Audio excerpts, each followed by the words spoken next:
Oi, gente, estou de volta essa semana para mais uma sessão da ampulheta do livro. Eu tiraria da história de hoje umas 3 lições, mas pode ser que você tenha uma outra reflexão e você tire muito mais lições da história de hoje. E vamos começar na ampulheta do livro.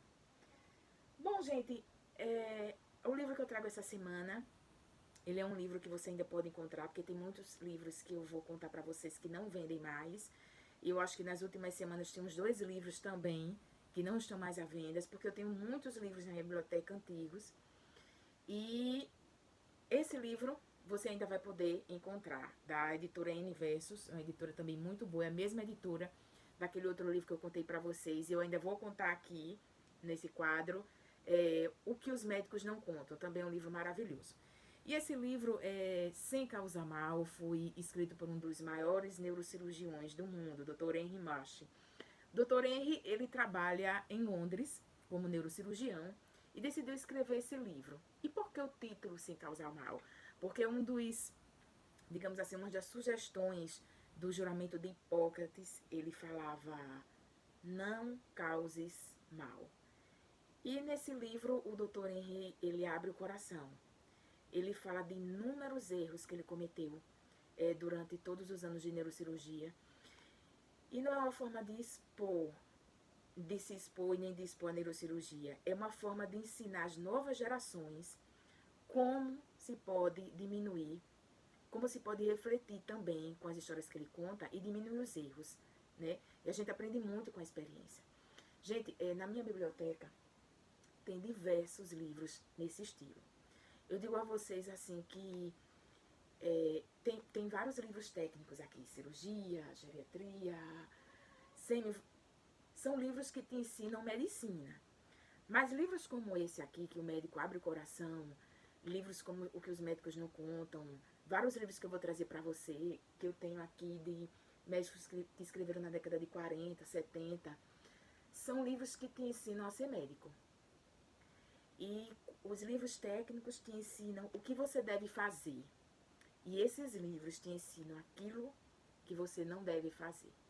Então, assim, eu sempre gostei muito, muito de ler esses livros concomitante, principalmente depois que eu entrei para a faculdade de medicina, eu tenho relido alguns livros para não ficar presa à sua técnica.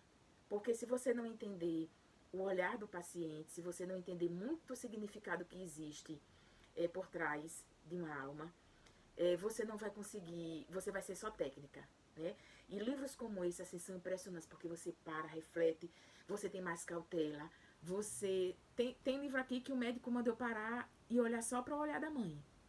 Um livro de um pediatra que escreveu. Então, assim, é impressionante. Eu tenho também aqui na minha biblioteca umas coisas que eu faço desde criança.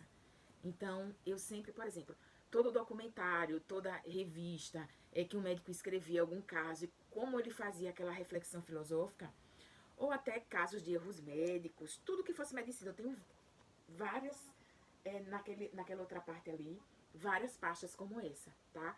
Com coleção de reportagens. Tanto que quando eu era pequena, as pessoas diziam que eu ia ser... Quando eu era criança, as pessoas diziam que eu ia ser jornalista.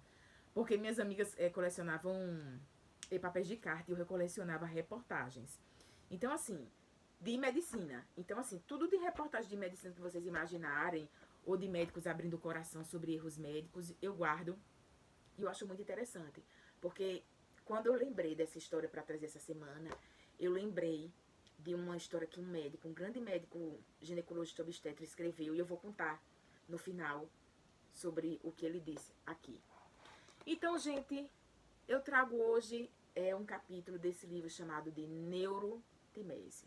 O que é a neurotimese? Neurotimese é uma ruptura de um nervo periférico. E o Dr. Henry Marsh, um belo dia, quando ele chega no consultório, ele recebe como é que eu posso dizer, um atleta de mountain bike. E ele sentia muitas dores nas costas, então ele tinha, na verdade, hérnia de disco. E o médico pede uma ressonância e fecha o diagnóstico de hérnia. Ele sentia aquela dor ciática, irradiava para a perna.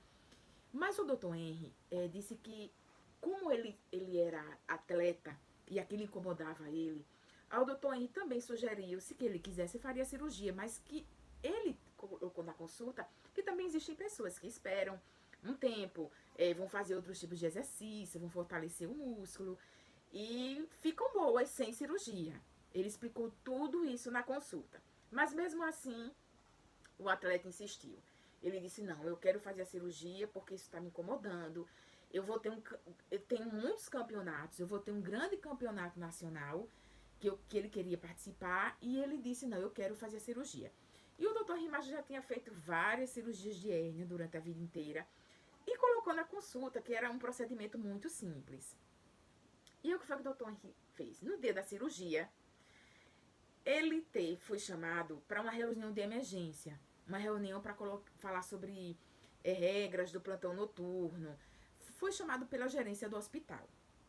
E ele pediu ao residente de neurocirurgia que começasse a cirurgia e depois ele entraria no centro cirúrgico. O que eu achei interessante que o doutor Henrique colocou na história é que o residente, ele já tinha feito aquele tipo de cirurgia inúmeras vezes e sozinho. É tanto que o doutor Henry ainda titubeou se voltaria ou não para o centro cirúrgico. E esse residente de neurocirurgia era um dos melhores residentes da equipe. E aí, quando ele termina a reunião, o doutor Henry, ele vai para o centro cirúrgico. E ele nem tinha vontade mais de entrar dentro da sala de operação. Ia ficar no estar médico, esperando caso o residente chamasse. E aí ele decide entrar na sala de operação. Quando ele entra na sala de operação, ele viu que tem alguma coisa estranha. Ele escreve no livro que ele pegou uma pinça e quando ele levantou, ele disse que viu rompido, né? Ele escreve assim, fio branco e luminoso, né? Que o fio branco e luminoso é o nervo. O que foi que aconteceu? Aquele nervo fez... aquele acidente, o doutor Henry disse que em 30 anos de cirurgia, nunca tinha visto um erro tão grosseiro daquele. Eu queria ler um pouquinho das palavras dele, para vocês entenderem. Na hora que ele viu que o paciente nunca mais iria andar, porque aquele nervo fazia uma conexão com o tornozelo e o paciente ficaria manco, né, para sempre. Então você imagine as consequências na vida de um paciente. Mesmo que ele não fosse um atleta, já seria uma perda muito grande ele não poder andar novamente, caminhar, correr, andar de bicicleta. Imagine ele sendo um atleta de mountain bike, ficar manco para sempre. E o doutor Henry, ele disse que na hora soltou a pinça. Ele tomou um susto tão grande, ele disse que em 30 anos de neurocirurgia nunca tinha visto aquilo. Ele tomou um susto tão grande que ele, na hora, ele escorou na parede. Ele disse que sentiu muita vontade de chorar e voltou para a mesa cirúrgica e terminou a cirurgia. E eu achei muito interessante uma coisa que ele contou aqui. Ele disse exatamente isso aqui. Ele fala que o rapaz não entende porque o residente tinha feito aquilo. Ele disse, eu não sei porque ele fez aquilo, porque ele já tinha feito inúmeras vezes sozinho aquele tipo de cirurgia. E ele era um dos melhores da equipe. E ele diz bem assim, ficou aparente que meu residente havia compreendido mal a anatomia e abrir a coluna na borda exterior do canal espinhal em vez da interior.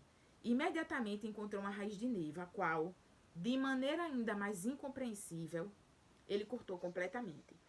E aqui ele fala no final, ele chama até um palavrão na hora que ele solta a pinça, ele conta aqui que sentiu muita tristeza, muita vontade de chorar. E que ele chegou para o paciente, ele fala isso no livro, ele começa a refletir, que na verdade o erro foi dele. Ele disse, o paciente confiou em mim e eu deveria ter estado lá. E ele fala para que o paciente, ele na verdade, ele aconselha o paciente a processar ele. E eu achei muito interessante essa história dele ter feito essa atitude, porque Tem um grande cirurgião de ginecologia e obstetrícia. Ele já faleceu. O nome dele era Pedro Paulo Roque Monteleone. Ele foi professor da Unifesp durante muitos anos e ele foi presidente do Conselho Regional de Medicina de São Paulo. E ele conta, num relato que eu tenho aqui de erros médicos, que ele foi fazer uma esterectomia e, por acidente, assim, perfurou a bexiga da paciente.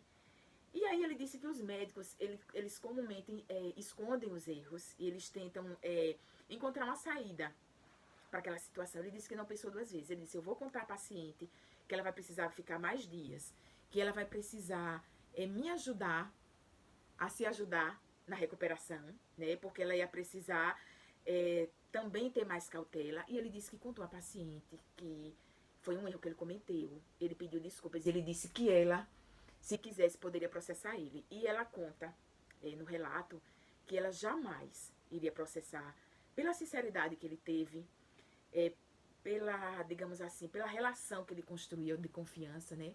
De médico-paciente. E ela teve grande sucesso na recuperação dela. E é uma das lições que eu tiro dessa história do doutor. Achei muito bonito o que ele fez, dele contar a verdade, dele pedir, de dizer ao paciente o que tinha acontecido. Uma outra lição que a gente tira é você como residente, né, interno, seja o que for. Às vezes você se sente envaidecido porque o médico confia muito em você e manda você fazer determinados procedimentos, cirurgias sem supervisão. E esse rapaz que já tinha feito várias vezes essa cirurgia sozinho, uma hora o problema acontece, né? Então já é uma outra reflexão que a gente tira, uma outra lição, para a gente ter cautela em relação a isso. O residente deveria ter dito que não iria sem a supervisão dele. E outra lição que a gente tira é dele como preceptor ter permitido que o residente tivesse iniciado sem a supervisão dele na cirurgia.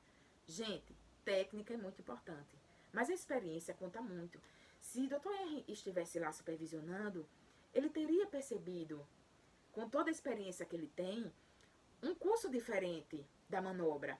E ele teria impedido o erro. Então, assim, é uma outra lição, essa cautela, que seja o preceptor, o professor de residência, de estar sempre presente em procedimentos, nunca permitir que o cirurgião faça sozinho. E fica essa semana, digamos assim, essa reflexão sobre as nossas atitudes, sobre as cautelas e aquilo que pode ser eterno na vida do paciente. Ele jamais voltou a andar. Fica a dica.